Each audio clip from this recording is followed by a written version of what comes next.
So I wrote up like this whole huge script and everything and was gonna like talk about Viper in a real like professional way, but fuck it.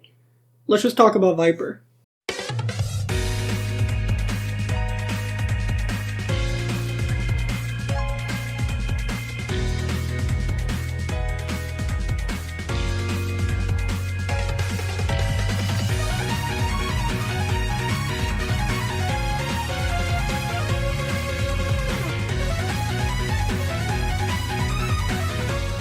So with Dawn Trail being out for a few months now and Viper being out, Savage is come and gone, and now we're just doing re-clears. I figured now's a good time to talk about Viper before FRE drops, since I've been doing Viper and Savage, I've been doing Viper and Ultimates, and I figured I want to talk about things I like about it, things I don't like about it, and just kind of give some ideas for what we can expect going into FRU as Viper.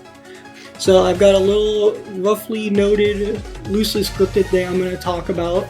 We're going to cover Viper at level 100, we're going to cover Viper in all the older Ultimates, we're going to talk about what we don't like, what we like, things I'd want change, and we'll start with the basics. We'll just start with level 100 Viper and Savage, and what's good, what's bad about it.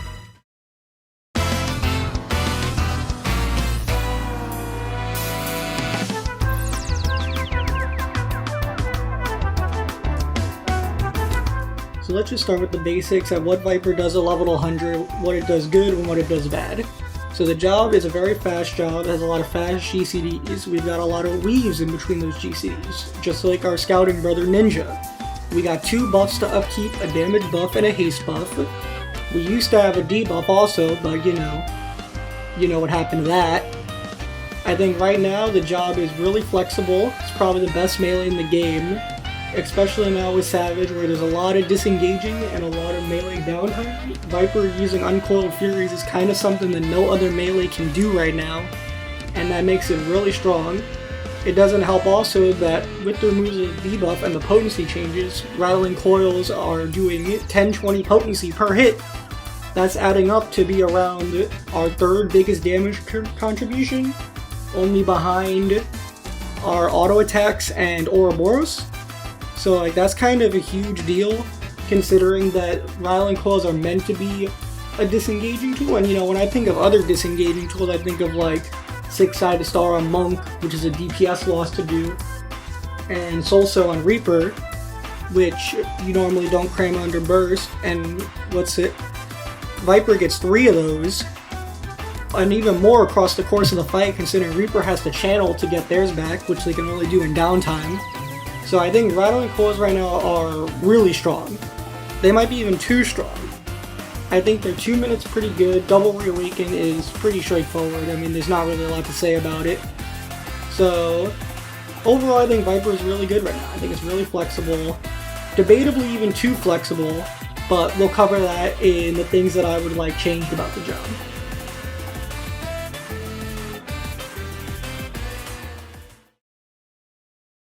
So let's talk about what things I'd want changed with Viper or where I think it needs improvements on. So let's get the easy thing out of the way, let's talk about Noxious Gnash.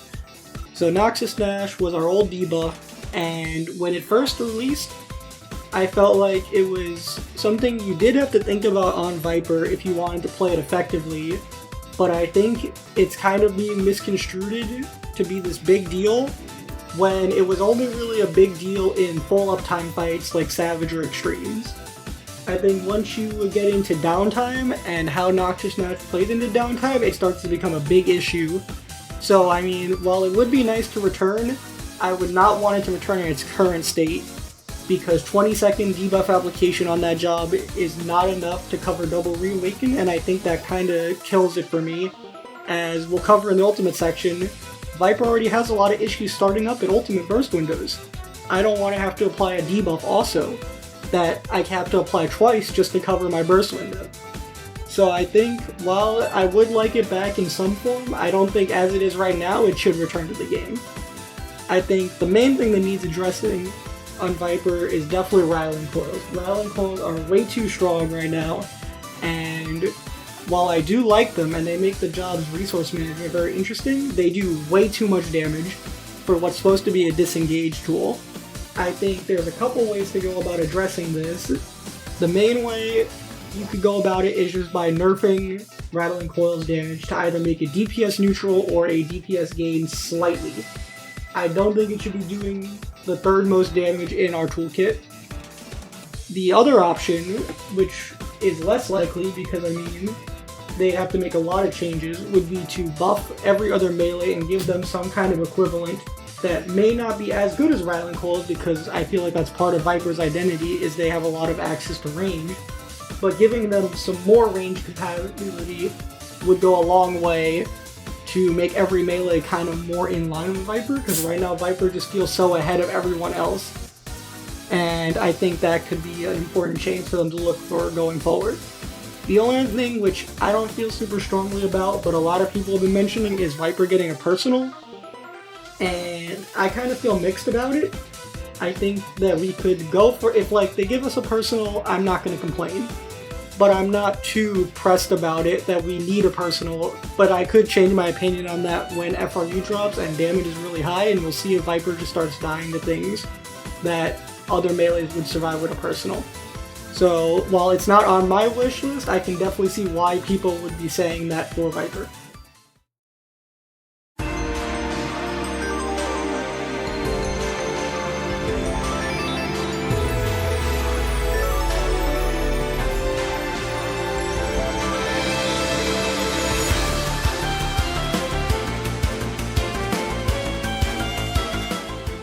Alright, let's get into the meat and potatoes of things. Let's talk about Viper in level 90 ultimates and what this could mean for FRU and the other level 100 ultimate in the future. So gameplay wise, level 90 Viper is pretty similar to level 100. We only lose our Rattling Coil OGCDs, our Reawaken OGCDs, and Ouroboros. The issue with level 90 Viper and ultimates is not their gameplay itself, but the fight itself. Viper really struggles with short uptime phases. Such examples could be P2 or P5 in DSR, or any Thornton phase, or you could also include P5 in top, which is their worst offender. The issue with this is that Viper takes way too long to actually set up their buffs, as the normal way of doing it, which your 2 GCDs into Vicewinder, is way too long. This is because most parties will normally buff after the first or second GCD, maybe third at the latest in Prague. By this point, Viper is still setting up shop and trying to get their stuff ready, but they can't really afford to do that in these fights. The only way you could really set it up any faster would be to do your Vice Pit in downtime, and then immediately apply both your buffs with your AoEs. But there's issues with that as well, because you're losing so much potency from setting up your AoE skills instead of using single target.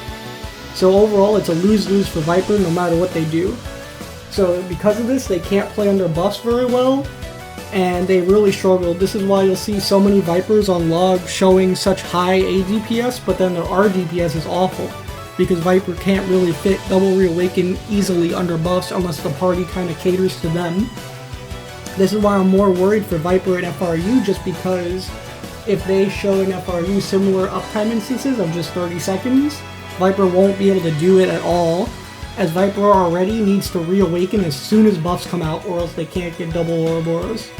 So if we're struggling in level 90 without Ouroboros to fit our double reawaken, things will just be way worse at level 100. That's why I'm kind of hesitant to take Viper into Prague unless I see that I will be able to squeeze out double Ouroboros under buffs. So I think this issue is something they might need to look at going forward. I have a couple ideas how we could fix it, but I'm not sure if SE would actually go about introducing them. Other than that, if we take that out of consideration, Viper is pretty good in ultimates. It builds gauge very fast. It's a gauge positive job in Savage, so it being able to build gauge really fast makes it that you can use Serpent's Ire and still build to double reawaken if given enough uptime. And Serpent's Ire itself allows it that you only need to build 50 gauge, which is very doable in a short period of time.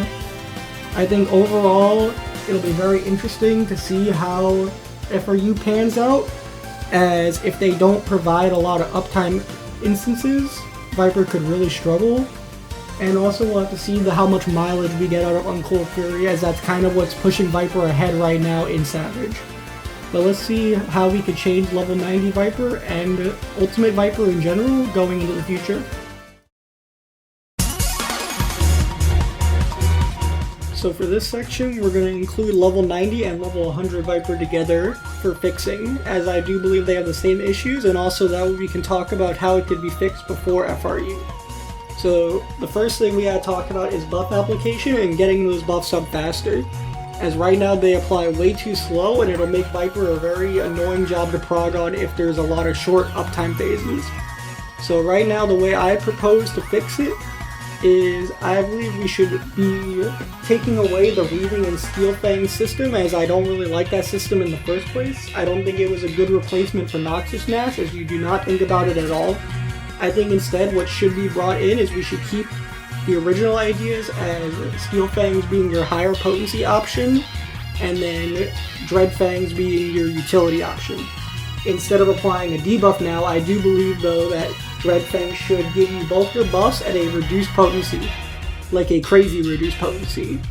I think this could accomplish something similar to what Ninja had last expansion with Horizon, as it'll be an easy way to get your buffs up with only a single GCD. That way you can quickly get your buffs up for a burst window.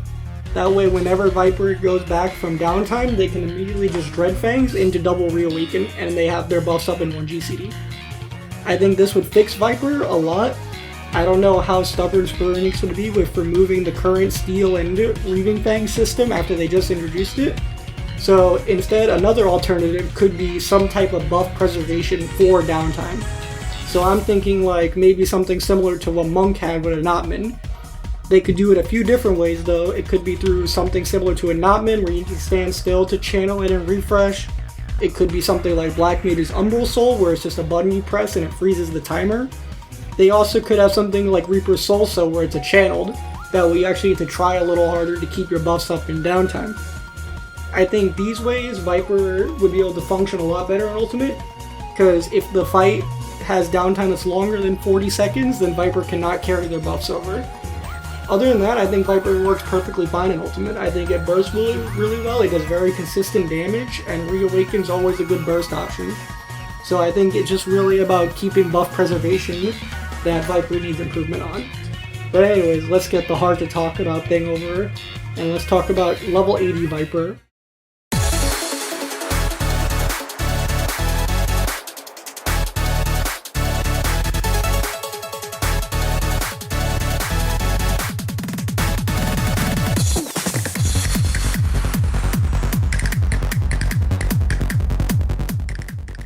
So Viper and T is it's sure a job that people could play if they really wanted to.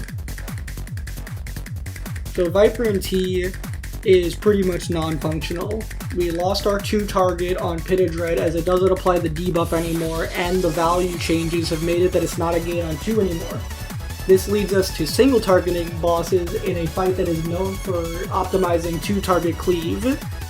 This can be a real big issue, as even once you get outside of the 2 target cleave, then we go back to the original issue of Viper struggling in short uptime phases in Alexander Prime, as all they have at this level is their base GCD combo and Vicewinder. This leads your big burst window in Alexander Prime to being 2, maybe 3 Vicewinders if you use one on the heart, and then your base GCDs. Viper at lower levels already, it pretty much only does its damage through its base GCD combo and Death Rattle, so having no uptime for that pretty much means you get outclassed by most jobs and will even be fighting tanks potentially if you don't get good crits. This overall makes the job feel very not fun to play, and I would probably even say like unless you're a job loyalist, you probably would just be better off switching to a melee that actually has a functioning toolkit at 80. It also leads it that your job only functions in the last phase, which is in Perfect Alexander, where you can actually hit the boss for almost full uptime, and that's where Viper's damage actually starts to creep up. But it still doesn't creep up to the point where it's actually competing with any other melees. It just creeps up to the point where it's passable now. So we have a lot to work on to fix this job at this level. And of course, Square Enix does not balance around older ultimates or keep this in mind unless it's extreme cases like Black Mage getting Umbral Soul at lower levels. But still, I think there's a few things they could change to make the job feel way better at level 80. So let's talk about it.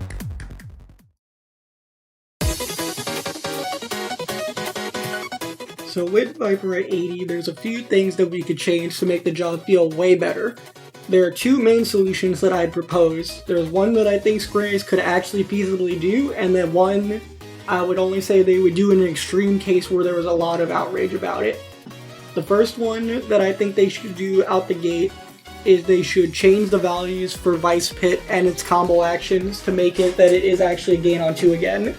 That would pretty much fix all the 2-target issues with the early 2 phases, and would make Viper at least a little more interesting to play, as you'd have to play around hitting both targets with Vice Pit. The second solution, which I think is way less likely, but would pretty much fix all of Viper's issues out the gate, would be bringing down Rattling Coils and Uncoiled Fury from level 82 to level 80, which sounds absurd, but it would pretty much fix all of Viper's issues at level 80, as with Rattling Coils you could cleave both bosses, as it does do cleave damage. It would allow for more versatile disengaging opportunities in BJCC with 3rd and 4th pass, as you'd be able to use those to disengage. It would also make our burst window in Alexander Prime better, as we could stockpile 3 of them for buffs and drop 3 680 nukes on burst window. So overall, I think while that would be the best change, I doubt that Square Enix would actually go through and implement it. But I mean, fingers crossed, right? Because right now Viper in T is pretty non-functional, so it would be pretty nice if they could go through and do that.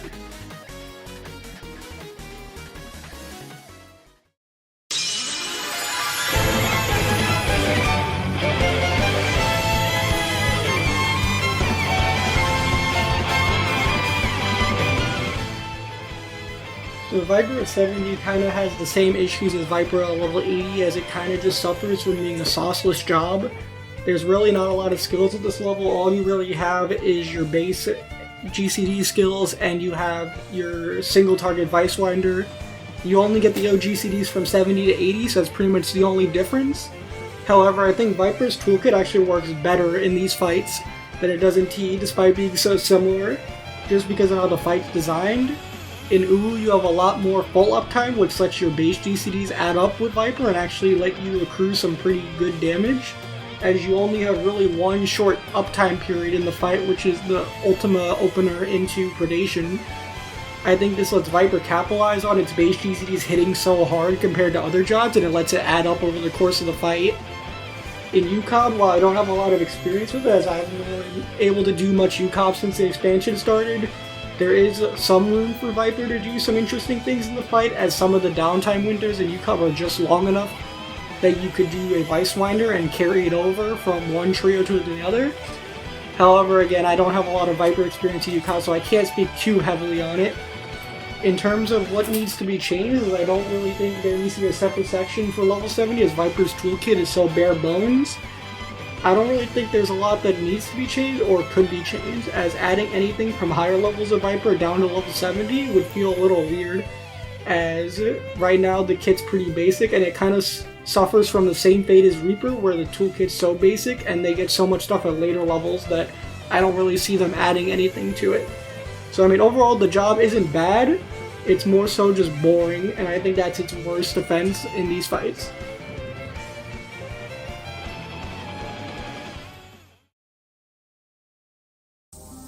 So overall, in conclusion, what can we say about Viper? I think Viper is really interesting. It definitely feels like it fits in well with the melees in the current state of the game.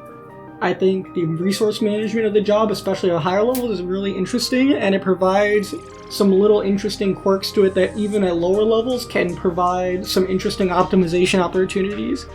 I think at level 100 it might be a little bit strong, but that could change with FRU if the melee uptime isn't as steep as it is in Savage. I think it holds up at lower levels, but it definitely has some issues with buff alignment and getting buffs up that I feel like could be a issue in FRU, and they might address it based on that, but we'll have to wait and see. I'm definitely excited to play the job more, and the job's been very enjoyable. Especially coming off of Ninja, it feels like the transfer has been pretty seamless. And speaking of Ninja, I might make a similar video to this, just going over my thoughts on Ninja and Dawn Trail and what I'd like to see change for that. I hope you like this more narrated style of content, even if it was a little more freeform and off script. Let me know what you think, and thank you for taking the time to listen to me yap for like 20 minutes or something. Appreciate it. Bye.